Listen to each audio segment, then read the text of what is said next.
Friends, हम लोग कर रहे थे ज्योग्राफी की घटना चक्र। और इसमें हम लोग दक्षिण एवं मध्य भारत की पर्वत श्रेणियां एवं पहाड़ियां आज कवर करेंगे। तो स्टार्ट करते हैं। भारत के वृहद क्षेत्रफल में प्रायद्वीपीय पठार एक मेज की आकृति वाला स्थल है। जो हमारा प्रायद्वीपीय पठार है वो एक टेबल की जो आकृति है वैसा है, जो पुराने क्रिस्टलीय आग्नेय एवं रूपांतरित शैलों से बना हुआ है। तो जो हमारा प्रायद्वीपीय पठार है वो आग्नेय और रूपांतरित शैलों से बना हुआ है। प्रायद्वीपीय भाग गोंडवाना भूमि की अपक्षय एवं अपवाह का कारण प्राचीनतम भूभाग है। तो ये जो हमारा अपक्षय और अपवाह के कारण बना है, ये प्राचीनतम जो है प्रायद्वीपीय पठार। इस पठारी भाग में चौड़ी एवं छिछली घाटियां एवं गोलाकार पहाड़ियां हैं। तो इसकी जो पहाड़ियां हैं उसमें चौड़ी और छिछली घाटियां हैं और गोलाकार गोल मतलब जो राउंड शेप में इसकी पहाड़ियां हैं। इस पहाड़ के दो मुख्य भाग हैं, मध्य उच्च भूमि और दक्कन का पठार। नर्मदा नदी के उत्तर में प्रायद्वीपीय पठार का वह भाग जो कि मालवा पठार के अधिकतर भागों में फैला हुआ है उसे मध्य उच्च भूमि के नाम से जानते हैं। तो जो नर्मदा नदी के उत्तर में है उसे हम लोग उच्च भूमि के नाम से जानते हैं। विंध्य श्रृंखला दक्षिण में मध्य भूमि एवं उत्तर पश्चिम में अरावली से घिरी हुई है। अरावली श्रेणी गुजरात के पालनपुर से लेकर राजस्थान हरियाणा से होकर दिल्ली तक 800 किलोमीटर तक फैली हुई है। तो जो अरावली श्रेणी है वो कितने किलोमीटर तक फैली हुई है? 800 किलोमीटर तक फैली हुई है। इसका निर्माण प्री कैम्ब्रियन काल में हुआ था। तो जो अरावली श्रेणी है इसका निर्माण प्री कैम्ब्रियन काल में हुआ था, जो 600 से 570 मिलियन वर्ष पूर्व का माना जाता है। यह भारत की प्राचीनतम पर्वत श्रृंखला है, जबकि विश्व की सबसे प्राचीन पर्वत श्रृंखलाओं में से एक है। इसकी सबसे ऊंची चोटी गुरु शिखर है। तो जो अरावली है इसकी सबसे प्राचीनतम या उच्च जो श्रेणी है इसकी सबसे ऊंची चोटी का नाम है गुरु शिखर। अरावली अपशिष्ट पर्वत है, रेजिडुअल माउंटेन है। जो अपशिष्ट पर्वत किसको बोलते हैं? जो मतलब काफी हद तक पुराना हो चुका है और विलीन होने की कगार में है। अपशिष्ट पर्वत उन पर्वतों को कहा जाता है जो प्रारंभिक पर्वत अपरदन की शक्तियों द्वारा अपरदित होकर नीचे हो जाते हैं और उनका अपशिष्ट या शेष अवरोधक भाग ही दृष्टिगोचर होता है। जैसा कि मैंने बताया, उनका अवशिष्ट या अशेष अवरोधक भाग ही दृष्टिगोचर होता है, क्योंकि इनका निर्माण अन्य प्रकार के पर्वतों पर अत्यधिक अपरदन होने से होता है। अतः इन्हें घर्षित पर्वत या अपशिष्ट पर्वत भी कहा जाता है, जैसे विंध्याचल, अरावली और सतपुड़ा। ये हमारे अपशिष्ट पर्वत के अंतर्गत आते हैं। सतपुड़ा श्रेणियां दक्कन पठार का भाग है। तो जो सतपुड़ा है वो दक्कन का पठार का भाग है। इसका विस्तार गुजरात, महाराष्ट्र, मध्य प्रदेश, छत्तीसगढ़ राज्यों में होता है। इन श्रेणियों में उत्तरी भाग पर नर्मदा नदी, दक्षिणी भाग पर ताप्ती नदी बहती है। सतपुड़ा श्रेणियां इन दोनों नदियों के मध्य स्थित है। धूपगढ़ चोटी सतपुड़ा श्रेणी की सबसे ऊंची चोटी है। तो जो धूपगढ़ है वो सतपुड़ा की सबसे ऊंची चोटी है। ये पंचमढ़ी में स्थित है। पश्चिमी घाट को सह्याद्री के नाम से जाना जाता है। पश्चिमी घाट की औसतन ऊंचाई 1200 मीटर है। तो जो पश्चिमी घाट की औसतन ऊंचाई है वो 1200 मीटर है, लगभग 1 किलोमीटर 200 मीटर के आसपास। केरल में इसे सभ्य पर्वतम के नाम से जाना जाता है। तो जो पश्चिमी घाट है केरल में इसे सभ्य पर्वतम के नाम से जाना जाता है। पश्चिमी घाट की सबसे ऊंची चोटी केरल में स्थित अनाईमुडी चोटी है। पश्चिमी घाट का दक्षिणतम क्षेत्र उत्तरी क्षेत्र की अपेक्षा अधिक ऊंचा है। तो पश्चिमी घाट का जो दक्षिणी भाग है वो अधिक ऊंचा है और उत्तरी भाग की जो है चोटियां वो थोड़ी कम ऊंची हैं। पश्चिमी घाट का विस्तार पश्चिमी सागर तट के समानांतर गुजरात से लेकर तमिलनाडु तक 1500 किलोमीटर लंबाई में उत्तर में तापी के मुहाने में दक्षिण में कुमारी अंतरी तक पाया जाता है। ये बृहस्पति पर्वत होते हैं, ब्लॉक माउंटेन्स होते हैं, जिनका निर्माण एक खंड के अरब सागर के अपसंबलन के कारण हुआ है। इसका पश्चिमी ढाल तीव्र एवं खड़ा, जबकि पूर्वी ढाल मंद एवं सीढ़ीनुमा या नीचा हुआ पठार है। 16 डिग्री उत्तरी अक्षांश तक पश्चिमी घाट तक मुख्यतः बेसाल्ट शैलों से, गोवा के दक्षिण ग्रेनाइट और नाइस शैलों से निर्मित है। नल्लामलाई पहाड़ियाँ आंध्र प्रदेश एवं तेलंगाना के मध्य सीमा बनाती हैं। जो आंध्र प्रदेश और तेलंगाना के बीच में कौन सी जो हिल्स हैं जो सीमा बनाती हैं, तो नल्लामलाई। ये पहाड़ियाँ कृष्णा और पेन्नार नदी के मध्य स्थित है। यह पूर्वी घाट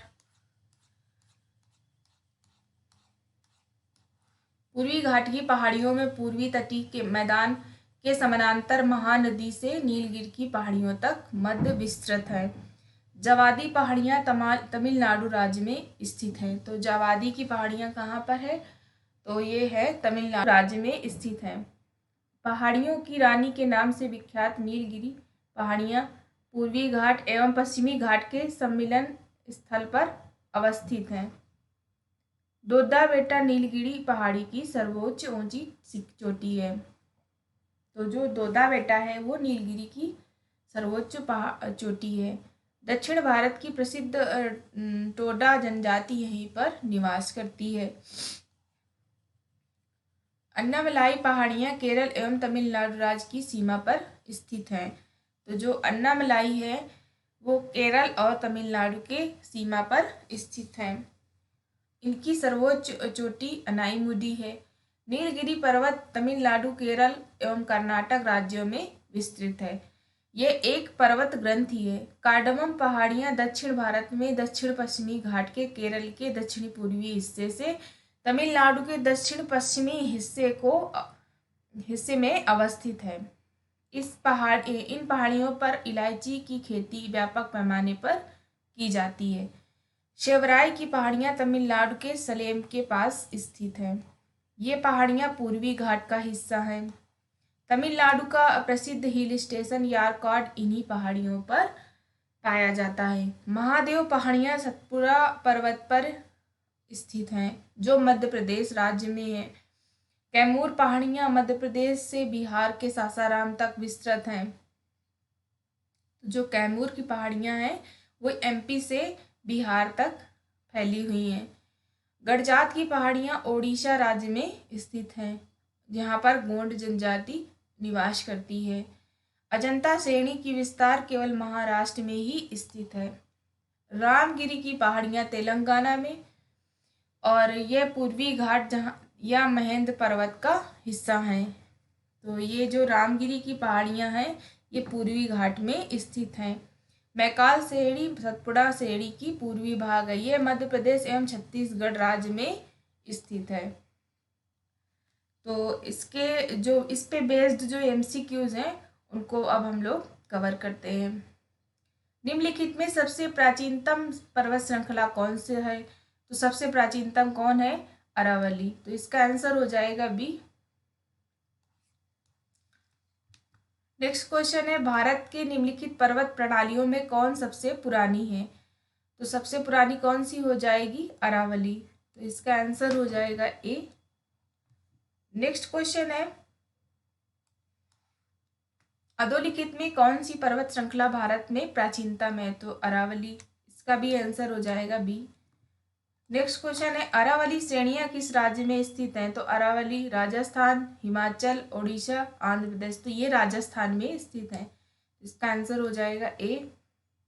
नेक्स्ट क्वेश्चन है, भारत की प्राचीनतम पर्वत श्रेणी, तो अरावली। इसका आंसर हो जाएगा ए। नेक्स्ट क्वेश्चन है, अरावली श्रेणियों की अनुमानित आयु क्या है, तो इसकी आयु 570 मिलियन वर्ष है। तो इसका और प्री कैम्बियन काल की है ये। इसका आंसर हो जाएगा सी। नेक्स्ट क्वेश्चन है, देश में निम्नलिखित में से कौन सी भौगोलिक क्षेत्र सबसे प्राचीन है, तो कौन सा भौगोलिक क्षेत्र सबसे प्राचीन है, तो भारतीय प्रायद्वीपीय पठार। इसका आंसर हो जाएगा सी। नेक्स्ट क्वेश्चन है, निम्नलिखित में से रेजिडुअल पर्वत का उदाहरण है, तो रेजिडुअल है अरावली। इसमें हम लोग रेजिडुअल माउंटेन इसको बोलते हैं।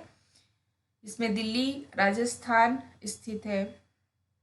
नेक्स्ट क्वेश्चन है, दक्षिण भारत की सबसे ऊंची चोटी का नाम बताइए, तो वो है अनाईमुडी। इसका आंसर हो जाएगा ए। निम्नलिखित में से दक्षिण भारत की सबसे ऊंची चोटी कौन सी है, तो दक्षिण भारत की अनाईमुडी। इसका आंसर हो जाएगा ए। नेक्स्ट क्वेश्चन है, भारतीय प्रायद्वीप की सबसे ऊंची चोटी, भारतीय प्रायद्वीप की सबसे ऊंची चोटी हो जाएगी अनाईमुडी। आंसर हो जाएगा बी। नेक्स्ट क्वेश्चन है, नर्मदा एवं ताप्ती नदियों के मध्य स्थित है, तो नर्मदा एवं ताप्ती नदियों के मध्य में क्या है, सतपुड़ा पर्वत श्रेणी। नेक्स्ट क्वेश्चन है, उत्तर से शुरू कर दक्षिण की ओर लगाई गई पहाड़ियों का सही क्रम है। नल्लामलाई पहाड़ियाँ, नीलगिरी पहाड़ियाँ, जवादी पहाड़ियाँ, अन्नामलाई पहाड़ियाँ। अन्नामलाई पहाड़ियाँ, जवादी पहाड़ियाँ, नीलगिरी पहाड़ियाँ, नल्लामलाई। नल्लामलाई पहाड़ियाँ, जवादी हिल्स, नीलगिरी पहाड़ियाँ और अन्नामलाई। तो ये सही हो जाएगा इसका आंसर सी। इसका एक्सप्लेनेशन भी देख लेते हैं। नल्लामलाई पहाड़ियाँ आंध्र प्रदेश और तेलंगाना के मध्य सीमा बनाती हैं। ये पहाड़ियाँ कृष्णा और पेन्नरू नदी के मध्य स्थित है। जवादी पहाड़ियाँ तमिलनाडु राज्य में स्थित है। पहाड़ियों की रानी के नाम से विख्यात नीलगिरी पहाड़ियाँ पूर्वी घाट एवं पश्चिमी घाट के सम्मिलन पर स्थित है। अन्नामलाई पहाड़ियाँ केरल एवं तमिलनाडु की सीमा पर स्थित है। नेक्स्ट क्वेश्चन,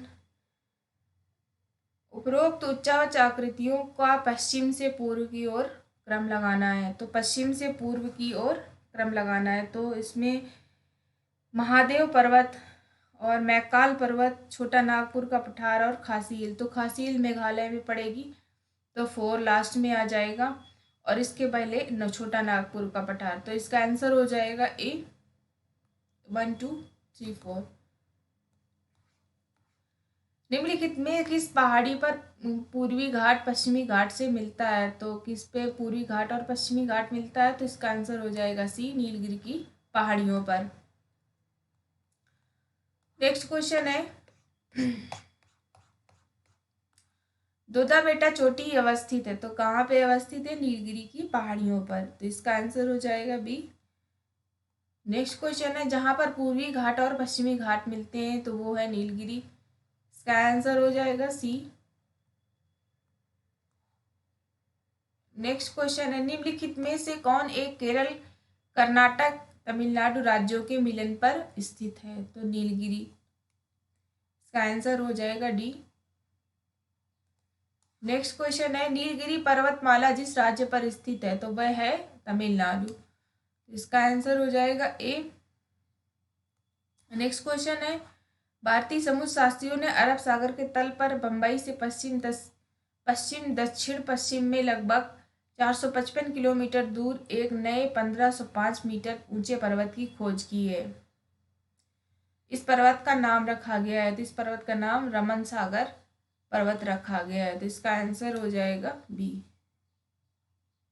तो इस वीडियो में इतना ही। 21 नंबर क्वेश्चन से हम लोग नेक्स्ट वीडियो में कवर करेंगे। Thank you.